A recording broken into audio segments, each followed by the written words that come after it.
Bonjour à tous, bienvenue pour cette nouvelle vidéo. Aujourd'hui, on va voir une miniature qui s'est déroulée il y a quelques jours. Je ne sais pas si vous le savez, mais pendant le confinement, eh bien, les échecs ont quand même réussi à tirer leur épingle du jeu. On le voit à travers plusieurs choses. Il y a eu des articles dans l'équipe déjà, qui reconnaissent quand même que les échecs sont un sport. Et puis, on a réussi à prouver aussi qu'on était capable de continuer notre sport à travers Internet, à travers les échecs et même en période de confinement, avec beaucoup d'initiatives, des clubs, de la Fédération française. Et puis des gros tournois qui ont été organisés, le Carlsen Invitational, 250 000 dollars, je crois, de primes, avec un système anti-triche avec l'aide de webcam, de caméras, etc. Et puis la FIDE qui organise le Nations Cup. Donc chaque nation, enfin, il y a une équipe qui est représentée, donc la Chine, la Russie, le reste du monde, l'Europe, l'Inde, voilà, tous ceux qui sont en capacité les USA, de créer des grosses équipes. Euh, donc voilà, ça a permis ce Nations Cup. Donc bien sûr, il faudra forcément évoluer sur les systèmes anti-triche, donc pourquoi pas les caméras. Déjà prendre les vrais noms, les vrais prénoms lorsqu'on joue aussi, en mettant en cause la personnalité, c'est-à-dire que si le gars triche, eh ben, il peut avoir des conséquences sur sa licence de joueur dans tous les cas. Je sais pas si vous le savez, mais sur chess.com, je crois qu'il y a eu 3 tricheurs au-dessus de 2600 ou 2700. Et le FIDE. Voilà, donc ça, voilà. Faut pas croire qu'il y a que les petits débutants qui trichent, malheureusement. À toutes les strates, il y a des tricheurs. J'espère qu'ils sont pris et qu'ils sont punis. Mais en tous les cas, il faut faire quelque chose. En tous les cas, ça nous a donné des belles compétitions, dont cette Nations Cup. Et pendant cette Nations Cup, eh bien, on a eu Anand, ancien champion du monde, qui a été détrôné par Carlsen, et depuis Carlsen à la couronne, qui rencontrait Nepomniachtchi, qui est ni plus ni moins que celui qui est en tête du tournoi des candidats pour peut-être affronter Carlsen, donc à égalité avec Maxime. Mais on avait donc un an avec les blancs et Nepomniachtchi avec les noirs, et on va voir tout de suite ce qui s'est passé. Allez, on va voir ce qui s'est passé dans cette partie, donc. D4, cavalier F6, C4, G6. Donc, globalement, on s'oriente sûrement vers une défense Grunfeld, cavalier C3 et D5. Donc il y a un bon ordre de coups pour jouer cette Grunfeld. Sinon, on peut être piégé un petit peu par le fait qu'on puisse pas reprendre en C3. Voilà. Je vous montre. Si par exemple, ici, vous intervertissez les coups ici, bah voilà, s'il y a une prise, que vous reprenez avec le cavalier, quand il va y avoir 4, vous ne pouvez pas reprendre. Ici, vous êtes obligé de reprendre, aller sur B6 par exemple. Donc il y a un bon ordre de coups, c'est d'abord G6, ensuite cavalier C3, D5 maintenant, cavalier D5, cavalier prend, et la plupart du temps on joue E4 avec une reprise. Et puis si vous suivez les grosses parties de haut niveau, c'est vraiment une ouverture qui est jouée, qui est très dynamique et qui a été jouée et surjouée par Maxime. Ici on a Anand qui joue ça, une variante, c'est fou des deux, qu'il avait déjà joué contre Carlsen. L'idée c'est que sur E4, on reprenne, quand les noirs prennent avec le cavalier en C3, on ne reprenne pas avec le pion, mais avec le fou, et qu'on vient contester tout de suite la diagonale A1, H8. Voilà, ça c'était une idée qu'il avait déjà joué contre Carlsen. Fou G7, E4, cavalier C3, fou C3. Donc c'est quand même des parties qui ont beaucoup été jouées dans ce sens, hein, c'est pas un an qu'il a découvert. Donc C5, qui est toujours le coup thématique de toute manière pour les noirs dans cette ouverture. D5. L'idée, ça va être de créer un fort centre de pions pour les blancs, tandis que les noirs ont 3 pions contre 2 à l'aile dame, et essayer de se créer une majorité sur l'aile dame. Fou C3, B prend C3. Alors c'est une décision importante. Ici, on a quand même un affaiblissement autour des cases noires du roi. Donc voilà, c'est des décisions. Alors ici, après, Nepomniachtchi nous joue Dame D6. Alors variante qu'il avait déjà joué contre Tomaszewski. Euh, voilà, c'est des variantes analysées. Dame B6. Alors les autres coups, c'est du Dame A5. On vient jouer tout de suite sur le pion C3. Et puis, bien sûr, petit roc, voilà, qui est joué assez régulièrement dans cette position. Donc Nepomniachtchi vient jouer Dame D6, Dame D2. Alors ça a un double but. Ici, ça vient quand même potentiellement venir sur les cases noires.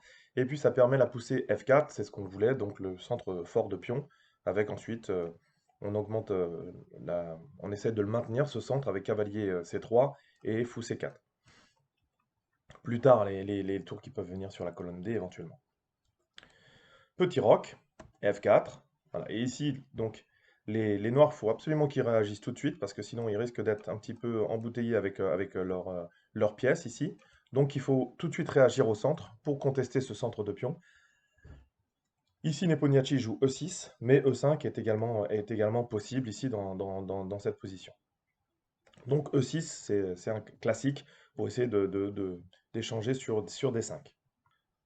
Donc là, ici, on a cavalier F3 qui a été joué. On vient renforcer un petit peu le centre. Dans la partie que je vous parlais de Tomaszewski Nepomniachtchi, il y avait eu fou C4 de jouer directement. Donc on vient renforcer le pion D5. Et ici, on a un coup thématique qui a été joué par Nepomniachtchi, c'est-à-dire B5. Voilà, sur la prise en B5, on a une prise au centre, voilà, avec voilà, une partie, c'est la partie qui s'était jouée entre les deux joueurs. Ici, donc, Anand décide de jouer cavalier F3, et Nepomniachtchi, donc, reprend au centre. Donc ici, fou C4, c'est ça l'idée de Anand, c'est-à-dire qu'il peut décaler son fou C4, parce que ici, la dame étant non défendue, il ne peut pas reprendre le fou. Donc ici, fou E6 de la part de Nepomniachtchi. Donc on vient renforcer une fois et deux fois pour l'attaque. Donc bien sûr ici, on peut dire E5 est possible, mais fou F5, voilà, on a récupéré le pion. Ça, c'était la première possibilité. Ici, Anand vient faire petit roc. Et là, on se pose une question, c'est-à-dire qu'on se dit sur tour D8, qu'est-ce qui se passe? Parce que du coup, on vient renforcer le pion et on ne peut pas le prendre. Eh bien, on peut toujours le prendre parce qu'on va jouer sur le clouage de ce pion. Avec E prend D5, fou prend D5, et on vient renforcer une fois supplémentaire. Et là, on a un clouage, parce que si on a une prise sur C4, dame prend,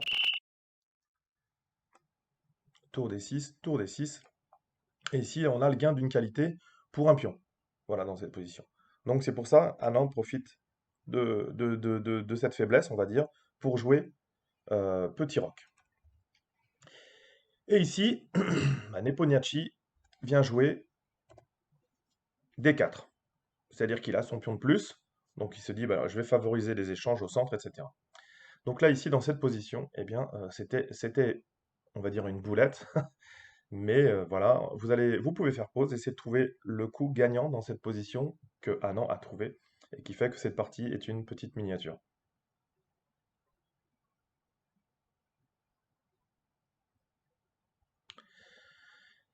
Alors bien sûr, Nepomniachtchi s'est dit, bon, si ça prend, je viens reprendre sur E6, j'avais mon pion de plus, de toute façon je peux le reperdre, il n'y a pas de problème, mais je me rapproche quand même sensiblement de la nullité. Voilà. Mais notre ami Anand avait vu plus loin, c'est-à-dire qu'il va laisser le fou en C4 avec une idée, et une idée de maths sur les cases noires du petit roc des noirs. C'est-à-dire qu'ici, il est venu jouer F5. Voilà, avec l'idée, bah, assez sommaire, mais efficace, on va dire, de jouer F6 et de jouer Dame H6 et de mater sur G7. Et en fait, il n'y a rien à opposer à cette idée. On va le voir dans la partie. Yann a joué Fou prend, voilà, en se disant, bah, de toute façon, enfin, je sais pas ce qu'il s'est dit, mais bah, il peut pas pousser F6, parce que sinon, là, je prends, bien sûr. Mais là, en fait, l'idée, vraiment somptueuse, c'est qu'ici, on a E5. Et on vient renforcer la case F6. Et ici, il n'y a absolument plus rien. Il faut laisser la dame ici. Bon, ce qui s'est joué dans la partie, c'est dame D7. Et sur F6, abandon. Voilà, parce qu'on ne peut absolument rien faire contre la menace dame H6. Si ce n'est de donner la dame, hein. Voilà, il n'y a rien à faire. Je peux vous montrer. Enfin, je sais pas, dame G4, dame H6. Voilà, on peut rien faire sur cette. On peut que retarder le mat en sacrifiant nos pièces. Mais bien sûr, aucun intérêt. Ici, c'est indéfendable sur case noire. Voilà, ça c'est vraiment une leçon très intéressante. C'est de le fou et case blanche. On a affaibli nos cases noires. C'est vraiment une attaque en bonne et due forme de cette case. Et l'idée, voilà, vraiment le cavalier en F3 vient supporter E5 et on a un coup intermédiaire sur la dame. Alors on peut regarder quelques coups en avant, qu'est-ce qui était possible. Alors bien sûr ici, on a plusieurs, voilà, on a cavalier C6 qui était possible, puis on continue à se battre, hein, voilà, avec le pion. L'idée c'est toujours la même sur F5. Mais ici on peut, avec cavalier E5, comme le fou ici, et non défendu, cavalier E5, dame E5, pareil, le fou est en prise, et là ici on a un fou en prise. Donc ici on maintenait l'égalité. Même sur fou E6, ici par exemple on a roi H8, et on gagne le tempo supplémentaire pour ne pas se faire mater, ici avec tour G8. Ça paraît, c'est un système défensif. Quand on a un pion sur F6 et qu'on a été affaibli, qu'on va avoir dame H6, souvent on peut revenir. Mais voilà, et souvent on a des coups de dame, des coups de tour par exemple sur H3 pour quasiment sacrifier et venir mater. Voilà, bon, bien sûr, il y a les pièces ici, il y a le fou et la dame qui défendent, mais voilà, ça, quand même, quoi qu'il arrive, ça fait une grosse attaque, c'est vraiment très affaibli. Pareil, si on a possibilité de mettre un cavalier, pardon, sur cette case-là, donc il y a beaucoup, beaucoup de motifs d'attaque. Mais c'est souvent une possibilité défensive pour le camp de l'adversaire de mettre le roi en H8 et puis la tour sur G8. Donc ici, ça pouvait continuer. Voilà. Donc ici, après, donc fou E6, petit roc, D4, et ben c'est déjà fini. Il y a plus rien du tout. À partir du moment où de toute façon on a ce coup intermédiaire avec E5, voilà, même si on essaie d'enlever le fou ici, c'est trop tard avec E5. C'était dans les mêmes conditions. Dame, voilà, on a de nouveau F6 et puis c'est indéfendable. Voilà, donc une miniature très très belle de la part de l'ancien champion du monde, voilà, qui montre encore. Alors bien sûr, c'est du 25 minutes, hein. Ouais, j'ai oublié de le dire, je ne savais pas si vous connaissiez la cadence, c'est du 25 minutes, mais quand même, à ce niveau-là, on n'est pas non plus dans du boulette ou du rapide, hein. 25 minutes, ils arrivent à faire des parties à un niveau que j'atteindrai jamais, hein. Ça c'est une évidence. Mais bon, voilà, quand même, belle conception et puis enfin, belle vue tactique de la part de Hanan. Voilà, donc il a peut-être pris alors Nepo, hein, il est pas du tout en forme sur cette Nations Cup. Euh, c'est assez intéressant de voir d'ailleurs ces rencontres, même si c'est du 25 minutes, hein. On a vu Temur Radjabov aussi, il y a Ding Liren, on voit que bah, tout le monde un petit peu a du mal, même Maxime tire son épingle du jeu, mais il a dû sauver quelques parties un petit peu difficiles. Je crois qu'il a gagné contre Nepomniachtchi encore, donc ça c'est aussi bien psychologiquement pour la suite des candidats. Et puis il a fait pas mal de nuls contre Ding Liren, voilà, donc c'est vraiment de bon augure pour Maxime. Voilà. Donc on va revoir, allez, je vous remets je vous remets le- je regarde juste si ça n'a pas décalé, non. Allez, je vous remets la miniature en accéléré. Donc une défense Grunfeld classique, sauf ici fou des deux pour pouvoir être en capacité de reprendre en C3 avec le fou. C5, classique dans la Grunfeld. Grosse décision, on l'a vu, affaiblissement des cases noires. Dame D6, une des possibilités avec Dame A5 et petit roc. Dame D2, double but, hein, pousser F4 et également, bah, on l'a vu aussi dans la partie, de venir sur H6. On a notre centre fort. E6, très bonne réaction, on vient tout de suite contre-attaquer au centre. Cavalier F3, donc fou C4 aussi joué dans cette variante. Prise du pion, c'est une prise temporaire, on l'a vu. Fou C4, on vient jouer sur le fait que la dame est non défendue, donc le pion D5 est cloué. Fou E6, on vient renforcer la case D5. Donc on voit hein, que la contre-attaque au centre, elle est intéressante parce que du coup ça permet maintenant cavalier D7 ou cavalier C6. Petit roc, on joue, comme on l'a vu, sur le fait qu'on ne peut pas renforcer avec tour D8 parce que sinon on peut quand même prendre en D5 et le clouage sur la colonne D va faire qu'on va pouvoir récupérer le pion.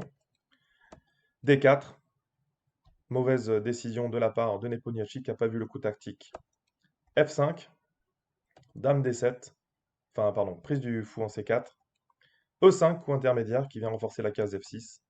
F6 et abandon. Plus rien ne peut empêcher le mat sur G7. Histoire de, qu'est-ce qu'on a pour retirer? Allez, un petit coup d'échec. On joue ce qu'on veut. Et ensuite, Dame G7. Donc là, la partie s'est arrêtée après F6, hein, bien sûr. Ils sont assez fair-play, ils vont pas jusqu'au bout. Il a serré la main de son adversaire. Donc merci d'avoir suivi cette vidéo. Il reste encore une journée hein, de la Nations Cup. Les Chinois ont survolé le truc. Après, derrière, il y a les Américains et puis l'équipe des Européens, dont le Kasparov est le capitaine d'équipe. Donc c'était vraiment une formule très intéressante. J'espère que ça pourra se refaire. Allez, je vous dis courage, travaillez bien. Voilà, n'hésitez pas à mettre vos commentaires. Je vous rappelle les réseaux sociaux, Facebook, Twitter. N'hésitez pas à, voilà, à donner vos avis sur la chaîne. On va bientôt passer les 5000 abonnés, donc je vous remercie encore. C'était inespéré. Voilà. Pour ceux qui le peuvent, n'hésitez pas à soutenir la chaîne. Voilà. J'ai le site internet, donc ça me donne, ça correspond à peu près à une centaine d'euros pour le maintenir, pour acheter le domaine, etc. Donc pour ceux qui peuvent, bien sûr, même 1 euro, 2 euros, voilà, si il y en a 100 qui le font, bah ça y est, le site est soutenu, donc c'est parfait. Merci encore. Je remercie d'ailleurs, j'en profite pour remercier Redouane qui a fait un don pour la chaîne. Donc voilà. Merci encore à tous ceux qui m'aident dans mon travail. Je vous dis travaillez bien, courage, à bientôt. Ciao, ciao.